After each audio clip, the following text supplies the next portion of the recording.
Hey, welcome to Roast with the Host Morning Show. I'm your host, D. Craig Smith. If I owe you something, get it from God. God, God, God. We had an incredible show yesterday with some dope visitors. Shout out to Spank, man, the OG, the vet. He said some funny shit, man. It's a cold game, man. It's a cold game, man. Everybody don't make it in the game. Spank is one of those people who are lucky to make it and have some success. But some people never get to that point. Some people never get to that point of success, and it sucks. It sucks that we all can't be Mike Epps, Kevin Hart, and all these illustrious great comedians. But sometimes we got to look at ourselves and figure out why we aren't that person. Because I feel like a lot of times brothers get this thing in their head where if they can't have it the way you got it, then something ain't wrong with me. Something got to be wrong with you. You joined the Illuminati. You went in that dark alley and met an old white man in a black suit, and you gave up your ass to make it. Some niggas do shit like that, though. I don't know none of them personally. I don't claim to. Some people look at your success and say, you stabbed me in the back to get that. How did you get this? And I've been here longer. What are you doing extra? You can't just be working hard. You got to be working with them people. You got to be a part of the Illuminati. Them folks. Those folks. Who are they? Niggas who can't tell you who they is, just running their fucking mouths. What I respect about Spank, even though I don't agree with most of the shit he said the other day, I respect his integrity. At least he's just being honest to how he feel. Now, is the other part of it honest? I don't know. That's not my thing to judge. A lot of times people we care about have issues with other people, and we got to stay out of them. Sometimes you got to stay out of the problems of people you love. Yes, sir. Right, because sometimes the people you love are mentally ill, and they only cool with you because you're not their target at that moment. But do something that they feel or gain something that they feel is theirs, but you got it. Then see if all the shit they've been saying about everybody else they gonna say about you. Being a comedian, being an entertainer is more like drug smuggling than anything. Real speak, because once you get a valuable product, you got to package it up. You got to find the right people to ship it to a place where people will buy it. Once they buy it, you got to keep feeding that appetite for whatever it is you created in the media. That's why I'm careful about what I do. I don't do just anything for people to pay attention to what I'm about, or what, you know what I'm saying? I just don't do anything for attention. I don't want the fame. I want the money. Because if I get this shit beefing and talking bad about motherfuckers and being disingenuous, that's how I got to maintain it. I don't want it like that. Spanky didn't say nothing he ain't been saying for years. But when a nigga's that funny and that passionate, you got to listen. Yeah. So I'm always have an ear. But that don't mean I agree with everything that's said about people on this show. I don't. I don't give a fuck about none of that shit. But every man deserves to be heard. Shout out to Spanky for speaking his mind. But today on the coast of Colombia, there was a submarine that was found headed to South America with thousands of kilos of coke. Ooh. A drug bus off the coast of Colombia. Wow, it's a throw-off drug bus.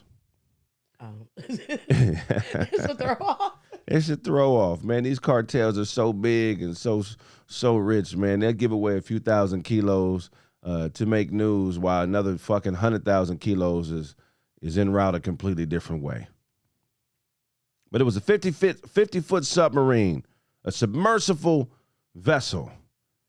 It had 985 packages of cocaine worth $33 million on the street.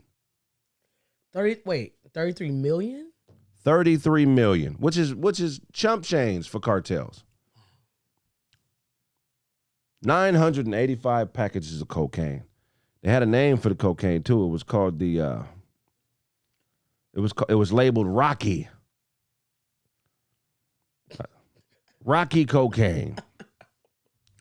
To me, that's a waste of a submarine. A submarine is a war vessel used to fight battles underwater, used to move covertly, in silence, secure the borders, specifically the borders of a country that are near an ocean from enemy attack. I don't like when they use war vehicles to transport drugs. I think it's extremely disrespectful. But it made me think of all the other creative ways people have been caught smuggling drugs, which is a major problem in the U.S. Did you know that there was a man caught transporting drugs into a prison inside his foreskin? What? Yeah. It was hard at first for the officers to find the locations of the drugs because they completed a cavity search and it wasn't inside of him. He was caught. He was in Kentucky. He was entering a prison, and he obviously ended up with another charge. How much drugs do you think you can fit into your vagina if you had a man in jail that had you smuggling drugs to him, Sarah? What you think? An ounce, 2 ounces? I don't know. It would have to be the size of the biggest dick I had, I guess. I don't know. How do you get the drugs out of you discreetly? You know, when women take drugs to men in prison, like, how do they do it quietly with no, you know what I mean? Yeah, I guess you go to the, do you go to the restroom? I guess they would go to the bathroom and pull it out, you know? Or do the guards let you slip fingering? I don't know. You know how brave you got to be to bring somebody drugs into a prison? Yeah. Because if they erupt, then that's your ass. It's a wrap. Or just imagine going on a visit, getting caught, and now you got to stay. Ugh. Another very creative way was Viagra pills. A shipment of ecstasy from Hungary was created, and it looked just like Viagra. The only way the National Drug Lab of Hungary knew the difference was the incorrect pink color of the pill. It had the Pfizer logo in it, and the markings were identical as well. That had to be the greatest ecstasy pill or Viagra somebody ever took, right? This Viagra is incredible. Not only is my dick hard, but I feel great. I love everybody. Oh my God. Another bizarre way to transport cocaine was done via pigeon carrier. A lot of these brothers fly pigeons. Yeah, pigeons have been used to pass and carry messages for centuries. But imagine a bird packed with crack. And it's a whole new ball game. In Colombia, guards found 1.6 ounces of pot and 0.2 ounces of crack inside of one pigeon's backpack. Wait, they have backpacks? They put a backpack on the bird. Dora the Explorer? Because the birds obviously can be trained. They can fly back and forth from the dealers to whoever they're selling to. That's incredible. 1.6 ounces is not bad. I mean, you know, a couple gram worth of drugs on one bird. I think that makes it worth it, right? Yeah, but like, how do you know how much to put on the bird? You know what I'm saying? Like, how do you know, like, the weight limit for a pigeon? Right. How do you feel? Just through months of training. You know, they probably got like a little pigeon landing strip like they do at the airport. It's like a little strip of bamboo or wood that looks like a runway. And they just put a backpack on it and see if the pigeon can get liftoff. I mean, I don't know. And who's making these backpacks that are fit for pigeons? Where is this illustrious drug kingpin selling backpacks to all the distributors of coke? Who is the guy? What type of material do they use? You know, is it pigeon safe? You said what? Is it pigeon safe? You know what I'm saying? Hey, like, that's crazy. God. It's got to be one pigeon out there with a hernia because they loaded him too heavy. He was the guinea pigeon. Half his intestine hanging out his pigeon booty because they didn't put a weight belt on him. It was too much weight. In the chat, they say they got Gucci pigeon backpacks. Who is this? Who is this drug kingpin villager?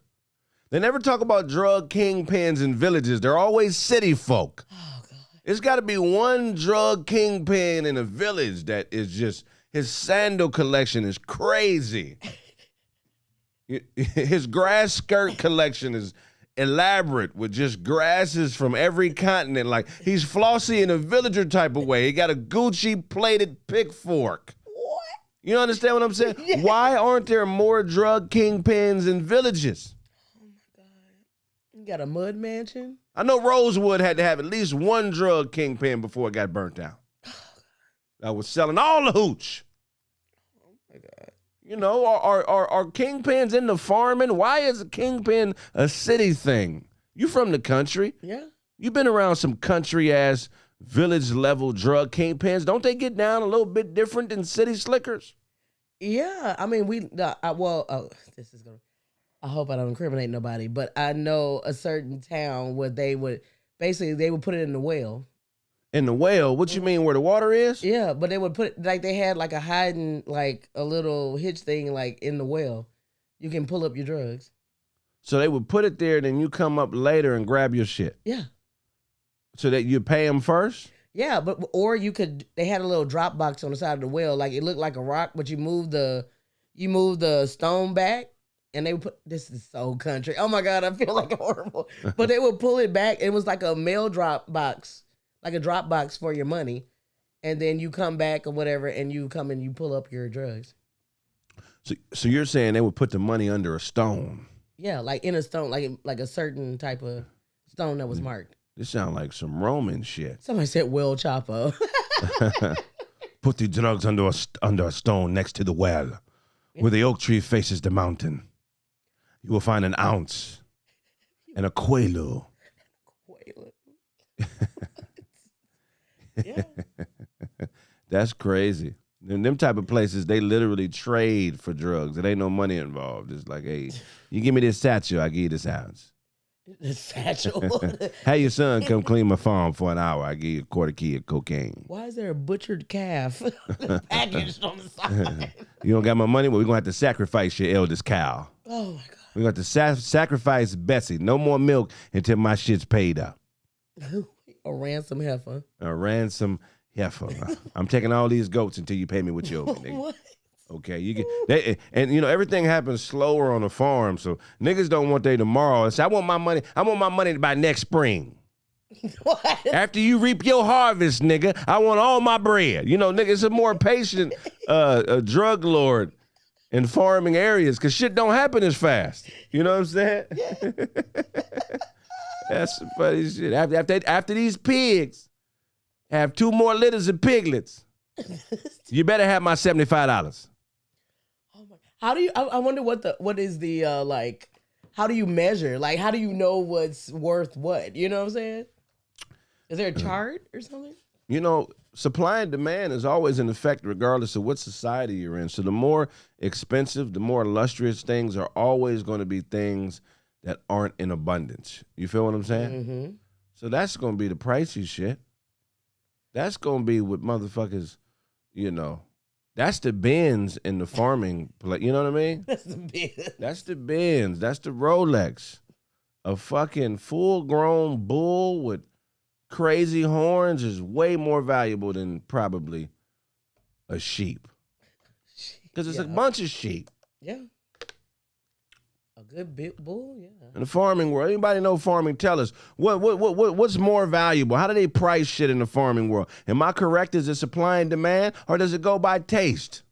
What tastes better? Watermelon tastes better than this fruit, so we charge more for it. How do you know everybody likes to taste the way you do to even charge what you charge them for? I want to learn this. I wanted to. Yeah. Somebody said by the next full moon, you better have my money. And you said what? Somebody said by the next full moon, you better have my money. Oh, that's real shit. Mm-hmm. Another creative way of transporting drugs is in reptiles. What? Yeah, there are a lot of people who use snakes and dead lizards. In 1993, drug traffickers inserted 80 pounds of cocaine inside the stomachs of a live boa constrictor. Inside the stomach of a live boa constrictor. The drugs were stuffed inside condoms that were inserted into the snake before the snake was sewn up. Wow. Every one of the 223 snakes involved in the transfer died due to trauma. Wow. What? So they used 223 boa constrictors to traffic how many kilos? 80 pounds of cocaine. Damn. Yeah, that's crazy. That's crazy. How were they able to get over 200 boa constrictors? Like, that's very resourceful. Yeah, that's the nigga I don't want to hang out with. You mean you got access to how many endangered snakes? All of them? Oh, no. In Miami, Florida, the DEA came across a magazine with a thicker than usual plastic coat from Colombia. Knowing the drug record of the country, the plastic cover was tested. The analysis showed that the cover was made with 21% cocaine. Damn. But if this were pure, it would only be about 3.1 grams in total. Oddly enough, the cocaine would be unusable. The addition to, wow. Magazine covers, huh? Well, have you ever watched Queen of the South? No, I haven't because I heard there's some weirdo activities going on in there. But people do tell me it's still good, though. It's a very, very good show. But what they did was they had found a way to put it in champagne bottles. And that's where they were able to price it out the ass because it just seemed like expensive champain. Well, isn't that a show about the ass? No, not that one. No, maybe we were with Teresa Mendoza. She was a female queen pin. Okay, so she's on like some cocaine cowboy type shit. Absolutely. Oh wow, I gotta watch it. What network is it on? It's on Netflix now. Queen of the South. Mm-hmm. I'm gonna check that out. Queen of the South. That's crazy. Yeah, hell yeah, I had no idea. I don't know. Well, I'm trying to think of a creative way. Say a drug cartel came to you, Sarah, and they were like, we got to figure out a way to get this 50 pounds of Coke from Arkansas to California. We need you to be our brains in this operation. Find us a way. Arkansas to California? Yes. I think that I would. I think there's a way, like, you can put them in like BBLs because they come to Cali. So you'd be like, you know how girls can't sit on their butt on the plane? Right. Wouldn't it be a really good thing to pocket it and put them in there? So you're saying inside the ass? Yeah, like pocket, like a little booty shelter in there. Bro, man. Somebody said the Greyhound. Hey, niggas still use the Greyhound. Well, I think the most analog way, because digital things are fucking people up. Like, if you go old school, I think it's probably better now, don't you think? I mean, yeah, it's easier. I mean, I don't know how you would digitally transfer hundreds of pounds of cocaine. I know how you could pay for it digitally, but getting it there is the issue. Most niggas use the Greyhound. This the old trick. Greyhound, you get you a mule nigga. That's an alcoholic, a nigga fresh out, somebody that don't have shit. You know they got good character. They just got a problem, so they're willing to accept a little bit of money for a huge risk. I like alcoholics. They're great at transplanting drugs on the Greyhound. Get you an alcoholic. You buy 2 tickets on the Greyhound. One for the alcoholic in his black bag, and one for another passenger who didn't show up, but it has another black bag. You label both black bags the same. I'm teaching you drug trafficking right now. Once you get to your stop, you're drunk, pick up both bags and bounce. I outlined this in a verse I spit. It worked. It used to work. I don't know. I've never done it, but I've heard it worked. The Greyhound is the best way. But in a verse I spit, I said, what did I say in this verse? I was like, he the boss. He don't do that Greyhound with you. The black bag belongs to you for a town or two. Make friends with a bum, sleep on the street, and that's the only nigga down with you. Them black bags. When 2 Chainz talked about duffel bag, boy, I understood it very clearly because I grew up in a black bag culture. I was staying in Long Beach, California one time at a Ford Explorer back when Ford Explorers could get you a vagina. 03, if you had a Ford Explorer, Expedition, Escalade, you could get you to some, it'd get you a video vixen for sure. I'm living on Magnolia and Pine in downtown Long Beach.